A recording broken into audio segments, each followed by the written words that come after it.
দেখো পান্থকুঞ্জ জেগে আছে, হত্যা হলে একটি বৃক্ষ, লড়াই হবে তোমার সাথে। গানের এই লাইনটি যেন প্রতিবাদে মূর্ত হয়ে উঠল বাংলাদেশ উদীচী শিল্পগোষ্ঠীর বর্ষা উৎসবে। রবিবার সকালে বাংলা একাডেমি প্রাঙ্গণে প্রকৃতির রক্ষার ডাকে সাজানো হয় এই আয়োজন।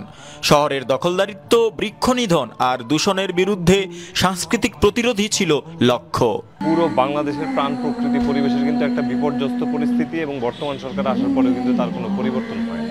তো আমি মনে করি এই মানে বর্ষা উৎসবের মধ্যে দিয়ে এই বার্তাটা অনেক মানুষের মধ্যে দিয়ে যাবে। শুধু পান্থকুঞ্জ নয়, বাংলাদেশের যে কোনো জায়গায় জনপরিসর বা যেখানেই হচ্ছে প্রাণ প্রকৃতি পরিবেশ আছে, বন জঙ্গল নদী খাল মানে পাবলিক স্পেস সবকিছু হচ্ছে রক্ষা পাওয়া উচিত। তিনি আরো বলেন, বর্ষা যেমন প্রকৃতিকে জাগায়, তেমনি আমাদের আন্দোলনও জাগাবে মানুষকে।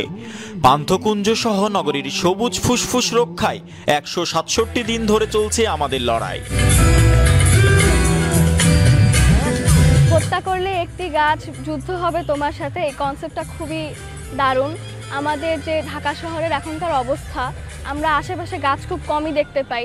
সেই জায়গায় আমরা এমন একটা বিষয় নিয়ে অনুষ্ঠান করছি, সেটা খুবই ভালো লাগছে।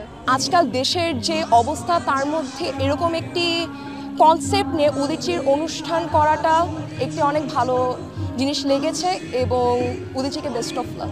উৎসবে সেতারের সুরে বেজে উঠেছিল মেঘমোল্লার রাগ, আর নৃত্যের ভঙ্গিতে ফুটে উঠেছিল প্রকৃতির আরতি।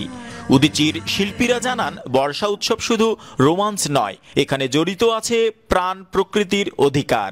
শুধুমাত্র মধ্যবিত্তের, শহরের মধ্যবিত্তের বিনোদনের জন্য এই বর্ষার আয়োজন উদীচী করছে না।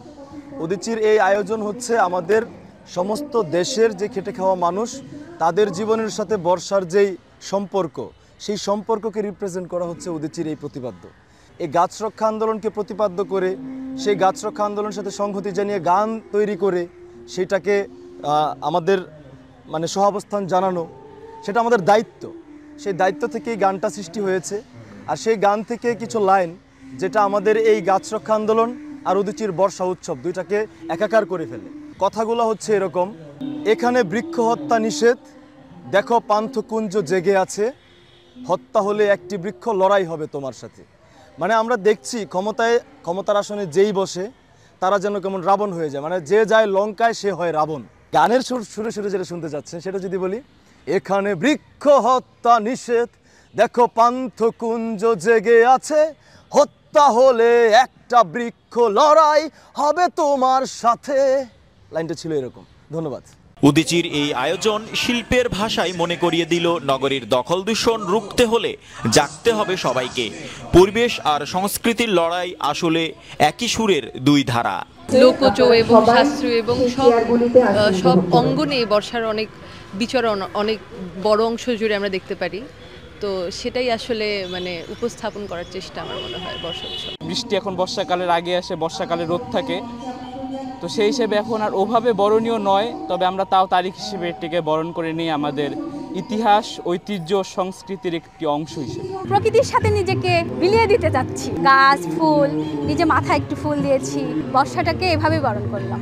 আমরা শুধু গান গাই না, গাছ বাঁচাই, শুধু নাচি না, দখলদারদের বিরুদ্ধে লড়াই করি। সংস্কৃতি আমাদের অস্ত্র বলে বক্তব্য দেন উদীচীর সাধারণ সম্পাদক জামশেদ আনোয়ার তপন।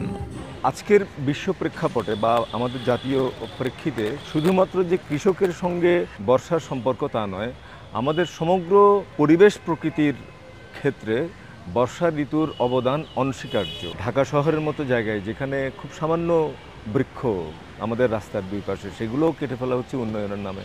বাংলাদেশের উন্নয়ন যারা মানে রাষ্ট্র ক্ষমতার সঙ্গে যারা যুক্ত, তারা উন্নয়ন মানে বুঝে হলো কিছু রাস্তাঘাট করা, ওভারব্রিজ, ফ্লাইওভার এগুলো করা। সুতরাং এই যে আগ্রাসী নীতি, উন্নয়নের নামে হোক, যে কোনো কিছুর নামে হোক, আমরা এর বিরুদ্ধে বর্ষা উৎসব আয়োজন করি আমাদের গানের মধ্য দিয়ে, আমাদের কবিতার মধ্য দিয়ে এর বিরুদ্ধে একটা সোচ্চার প্রতিবাদ। আষাঢ়ের এই প্রভাতে আপনাদের সবাইকে সংস্কৃতির আর সংগ্রামের এই মিশেল কি বদলাবে ঢাকার ভবিষ্যৎ, নাকি কংক্রিটের জঙ্গলে হারিয়ে যাবে আমাদের শেষ সবুজ স্বপ্ন? জয় ক্রিস্টোফার বিশ্বাস, বাংলাদেশের খবর, ঢাকা।